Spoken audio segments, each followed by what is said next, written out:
Hello viewers, आज हम लोग सॉल्व करेंगे यूपीएससी पीवाईक्यू को। और ये पीवाईक्यू रिलेटेड है जियोमॉर्फोलॉजी, ज्योग्राफी से और पर्टिकुलरली वॉल्केनिज्म से।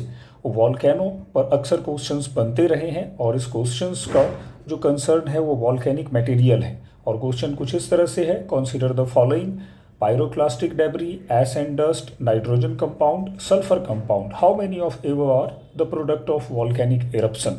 तो आते हैं हम लोग सॉल्व करते हैं इसको कि you know very well volcano are the demonstration of the earth interior forces. धरती के नीचे जब रॉक मेल्ट करने लगते हैं और उस मेल्ट होते हुए रॉक से जब मैग्मा का फॉर्मेशन होता है, that is called magma, the molten material found below the earth surface. तो यही मैग्मा प्रेशर से गवर्न होकर धरती के सरफेस को फोड़ता हुआ बाहर निकलता है। तो जब सरफेस टूटता है उससे बहुत सारे रॉक फ्रैगमेंट्स दूर तक उछाल दिए जाते हैं आकाश में। जो रॉक फ्रैगमेंट्स हैं, सॉलिड पार्टिकल्स हैं, उन्हीं को कहा जाता है पायरोक्लास्टिक डेब्री, या इसी का दूसरा नाम है टेफरा।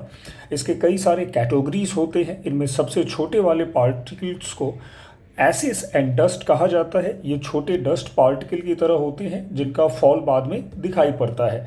वॉल्केनो के इरप्शन के साथ ही हम देखते हैं कि बहुत सारे गैसेस निकलते हैं और इन गैसों में जो कंसंट्रेशन होता है वो वाटर वेपर का सबसे ज़्यादा होता है। वाटर वेपर अप टू 80% तक हो सकता है।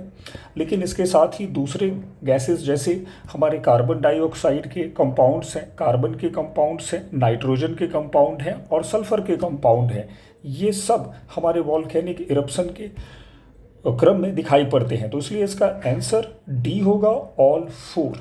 तो वॉल्केनो एक बहुत इंपॉर्टेंट टॉपिक है। इसके फॉर्मेशन से, इसके डिस्ट्रीब्यूशन से हमेशा क्वेश्चंस बनते रहे हैं। Thanks for watching.